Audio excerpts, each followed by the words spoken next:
All right, this is the ball python setup, which I like. You know why I like this? Because you can see the snakes. You guys have lights and everything here. People can come and see how the snakes are reacting and responding. You guys have morphs, which a lot of stores don't have. Here's an albino black pastel. You have a albino pied, which is one of my favorite combinations.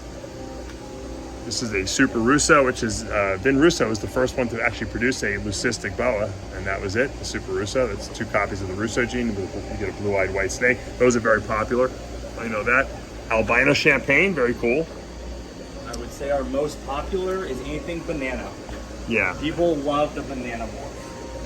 But like this banana pied, it's a low white we have here. Banana pies are very popular. What I love about the bananas is they'll end up getting these speckles with some of them.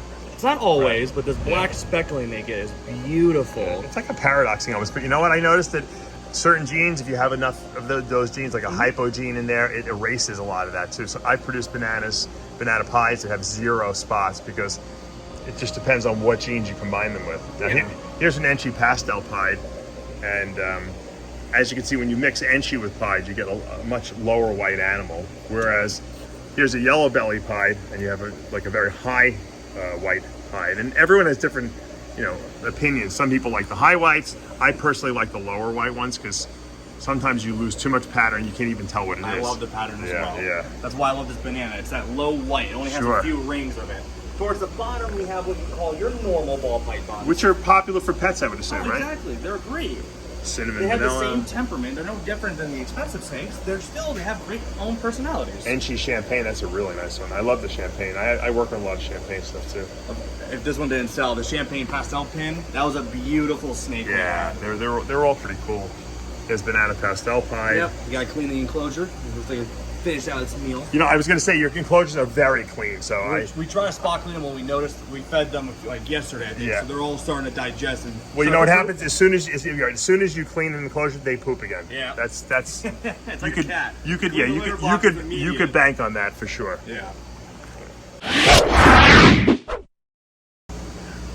I was just talking the other day on one of my Muscle Serpents University videos about Dalmatian crested geckos, and I can't believe you guys have one. That's so awesome. Let me see this. Are you on the... Oh, this is a little different than the one I saw. One. Yeah, it's a different one. I don't think that's the Dalmatian. That's not a Dalmatian. That's a flame. That's a flame, yeah. This one just jumped at me while I was trying to catch the Dalmatian. All right, so here's the Dalmatian. Now, the Dalmatian I saw, I think, was a super Dalmatian. This Dalmatian is just spotting, right, on the Crested Gecko. It's kind of like that banana I was showing you, the ball python. Right. There you go, buddy. They're very jumpy when they're young. Of course, yeah. But you can get it right there. Yeah, let me go in there. I'll get them because we don't have to hold You can see the black dotting. That's the Dalmatian coming through. Now, how do you get the one that's completely white with the black dots? I believe that's like you were talking about, a super Dalmatian. So you would breed a Dom to a Dom, and now you're getting a super. Like in ball pythons, when you have a super something, it's two genes. So it becomes white, essentially. Yeah. So you lose that patterning, but it gets a lot of the spotting, and then the all white is just a fantastic. That was great. Yeah, that's awesome. I love the little setups you got here. This is pretty simple too to set up. Yeah. It's not expensive, Just a piece of cork bark, some fake plant foliage, and then reptile soil we use for the dirt. We have these little feeder cups that sit on the side, so we have to give them some more today, but they're eating the Pangea.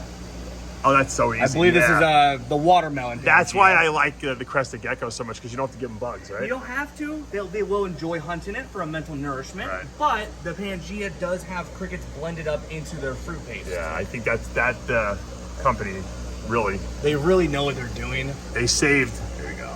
They made this hobby so much better for people who don't want to have crickets in their house. Yeah. All right, but these are some Savannah Monitor babies you got here. These are kind of cool. Yeah, they're neat. When they get bigger, you don't want them together. As you see, they're a little feisty, but you handle them and you work with them. We're just really big to them, so they're scared of us. Sure. But these do get about 4 foot, and they're kind of built like tegus. They're big, chunky lizards. Right. But as babies, they're eating crickets. As adults, they're taking down mice. Wow. Yeah. So that's kind of cool. These are cool. I know they're very popular now in the hobby, and I noticed there's been some albinos that we've seen. So once I think that gets into the hobby even more, I think these are going to become even more popular because everyone loves morphs, right? Absolutely. All right, right, now these are the big day geckos, which you see in the Geico commercials. Let's see if we can get this guy out here. I don't even know if I'll be able to. Yeah, he's... Everybody. How are you? You got such a nice little setup here that they have a lot of place to hide. Yeah, there's so many places to hide. And they also eat the Pangea. They'll eat crickets as well. That's great, though. I think it's so much easier to have this. I mean, it's great to be able to go to the store and buy some crickets and then throw them in there once a week. But when you know you have nourishment there all the time for them, that they can just kind of lick up and eat. There he is. Yeah. I got him. Really They're nice. very flighty. These are great starter geckos. Handling's always difficult with these because they're really fast. Right.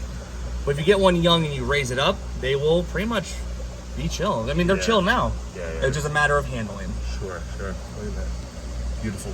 These were captive bred by a guy locally who breeds them. His name is Fisher Exotics. I love that you do everything local. Look at that guy. Here he comes. Oh.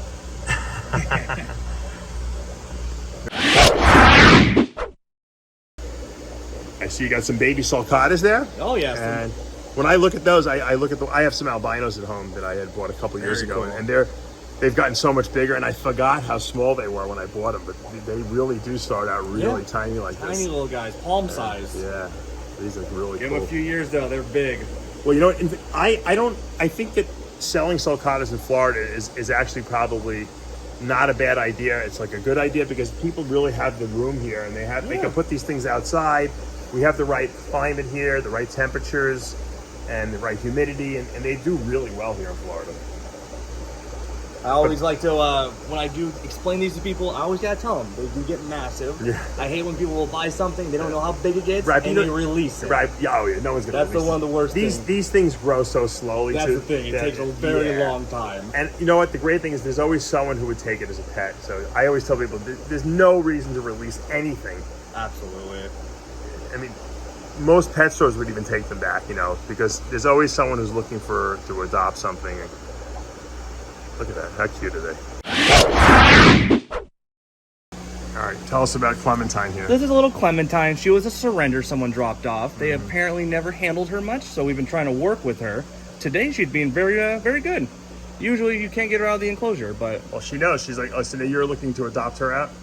Yeah, we're trying to find someone who takes good care of her. We're going to let them know she needs work and patience. Right. Well, all it is time and patience to take care of them. And so far, she is doing good with us now. Great, yeah. We've had her for about a week now, so we're trying to find the right home for her. That's awesome that you guys do that. Yeah. Little Clementine. Very beautiful. As you see, she's starting to get a little annoyed with us, but she's all right. Yeah, we'll put her back. All right, this is one of the species that I really like that I don't have, but that maybe might be a future type of animal. This is your Armastics, or yellow Armastics. Also called the spiny-tailed lizards, as you can tell from that beautiful I love tail. those tails. Yeah, the This tails is are awesome. Lola, I believe her name was. She's another surrender. Oh wow, cool. And I love these because they're like a turtle or tortoise. You would just feed on your veggies. They don't eat crickets. They're a vegetarian. Another really convenient animal to take care of. And she's being really good right now. Usually she tries to thrash me. What they'll do, oh, there it comes. You gonna do it? Usually they'll thrash that. Oh, there it is. Just see the yellow head shakes and whatnot. Yeah. So I'll put her back. All right. So, but they need basking lights. The bearded Clementine. Yeah, they're more of a deserty species. They need that basking UVB. Right. What do you guys use bulb wise? Bulb wise, we tend to use zoom in, rapid basking, things like that. Okay. Depending on what species, we'll use different wattage. With the desert species, we do a little bit higher wattage because they need more heat. And you guys have, I see you have 2 lights on top. Yeah, it's the Zoom Med double dome, I believe they're called. Right. So you can put a heat and the UVB on the other side. Gotcha. So one's a basking, one's for UVB. Gotcha. UVB helps them develop and digest, and also for bone Absorb the development. calcium. Yes. So they're very cool lizards. All right, let's take a look at the Pacman frog, one of my favorites. I'm not a big frog guy, but if I was going to get frogs, I would get Pacman frogs. They're super cool. This is what the Pikachu is. It's kind of like more of a yellow, and it may have the albino because I'm now looking at the eyes. Yeah, it's got red eyes. Kind of red. Yeah, I thought it looked a little albino. The Pikachu's, not just Pikachu's, but Pacman frogs in general, females get quite big. They're the size of eating quail chicks when they're adults. I know, it's crazy. So they're huge, and the males stay smaller. Do you do bioactive soil here? We do bioactive. So there's springtails in there. I saw those, isopods, but they ate the isopods. They did? Yes, because if it's a frog, if it fits in the mouth, they're going to eat it. Now, do you find that it works well? eating up all the waste products in there? Oh, it does way better. Springtails? It's so much easier to have springtails with Pacman Frogs. I recommend it every time a customer wants to get a Pacman. Do you sell those here? Springtails, absolutely. Wow, yes. cool. Our colonies are at the point, the adults will die off. We're waiting for the babies to hatch out. There's a seasonal things with the springtails. We also do our own isopods and everything. We have, I think, 20 or so species of isopod. So we have isopods that are good for tropical. We have isopods good for dry climate. And what they do is they eat up all the waste product. Exactly. They eat waste product. They'll eat dead leaves, the feces and poop of the animals. Right. Any like urea in the soil, they'll actually start eating up as well. Wow. So it helps keep the enclosure cleaner. And with setting up as bioactive, you want to do live plants and stuff that helps hold the humidity for certain species. Things like Pacman frogs, put a pothos plant in there or bromeliads, little things. The roots end up holding the soil or the humidity in the soil very well. Wow. And Yeah. springtails will actually bunker down, hide there, come out, and they'll scavenge. Same thing with isopods. Would you Pacman do frog- them with snakes or any other reptiles? You can do them with some. You want to make sure the substrate's always course right with snakes. I know people do bioactives for ball pythons because you can set up ball pythons a little bit more humid than most snakes. Right. Corn snakes, they tend to be drier. Gotcha. So you can do like powdered orange isopods, and that's a drier species you can do. Right. You still need to have a wet spot though. Gotcha. A certain spot of the enclosure that's more moist that isopods can retreat. Gotcha. Isopods are very prone to desiccation, is which when they dry out and they die. Gotcha. So it's a dehydration essentially. So it's funny. Most people want to get rid of bugs. With this, when you have bioactive, it's like you want to make sure the bugs grow.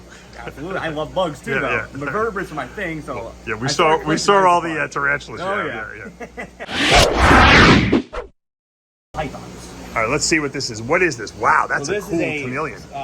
Large juvenile subadult male veiled chameleon with the high translucent. It's kind of like piebald. They're sometimes referred to as It piebald. looks like a pied. You're right. It does. So if you look at the face, you can see the white. Right. On the elbows and stuff, you see the pinks and the whites. That is cool. These are a beautiful veiled chameleon. It's a recessive trait. I've never seen that. Yeah, I Yeah. bet it is pied. It's got to be a pied. It's referred to it as piebald. yeah. So you have to breed these if you wanted to reproduce it with two piebalds. I don't know. I'm assuming it would carry the gene as a het, but I'm not entirely sure on Of course, that. yeah, I'm sure it would. If it's But this recessive. little guy was captive bred, and Wow. we had other siblings, Gorgeous. but they're beautiful and people love these. Yeah, these are going to be popular, I think, in the hobby. And he's for doing sure. real well with us. What do you feed them? Crickets, and I'll occasionally give him superworms. Superworm. Yeah, they love the Of course, you have to superworms. dust it with powder. With him, we're doing it like once a week, twice a week powdering because he's older. Right. When they're young, you do it more towards daily with the Really? Okay. powdering. Daily or at least 4 times. You a want to week. make sure they have enough calcium. Obviously. Exactly. They're developing. They're growing. When we were young, we needed calcium too. Yep. We need it when we're older too. Like it is. Just not as much. And what I like is they got fish here as well. So that's really cool. There's some black Moscow guppies with the black tails. Really cool. If you like into guppies. There's some green cobra guppies. Cool goldfish. The black moors are really cool. They're the ones with Yeah. the big eyes. That's a shabunkin. Yeah, the shibang. That's more of a koi style goldfish. Yeah. They get about 18 inches, so you set them up like a koi pond. Right. They're a beautiful goldfish. Black Moors, I'll tell you where and I'm going to date myself when I say this, but I was a kid. Gary Coleman was in a show called Different Strokes, and he had a Black Moor goldfish as his pet. They probably sold more Black Moor goldfish after that show. That was back in the 80s, so. They're one of our best-selling goldfish. And they still are to this day. Some neon tetras down there. Oh, yeah. And we got the black neon tetras. I love Texas cichlids too, and these are blue ones. Wow, Oh, yeah. very cool. Very pretty. We had green ones, but they sold out. But they were pretty. The Texas green or Texas green terrors, I believe, are the same. And we got some bettas here, and some more guppies. A And little mixed tank. We got some different things. Some blue neon, some albinos. There's a J-Lo back there somewhere. Oh, right there below the filter. That's a J-Lo reef cichlid. They're all Yeah. cichlids in there. This was our sorority tank, which is female betas. So you set it up like that. now they're all No more. guppies. So Now they're all it's just guppies. a bunch of guppies, yeah. Yeah. Guppies There's a tend couple. There's a couple female betas there. there's a- I had a sorority tank too, and then unfortunately I put cichlids like angels and discus, and Oh, yeah. they killed off the other ones. And then we have here albino, dragon blood, peacock cichlids, which are really beautiful. So love the fish tanks. What do we got here? So here we have two striped devils. They're the Hoffmanus spinner something. I can't pronounce it. but that's the lion. So I'm sexing them in these little cups here. So What are these things? Scorpions? they are scorpions, yeah, Okay, little that's striped good to know. devil scorpions. Okay. So if I can get the camera to go underneath the bottom, they Yeah. have these two little fins called their pectine fins. Yep. So this is a female. Hers are short and stouty. Right. To compared to the male, if you can see it right there, they're long and skinny.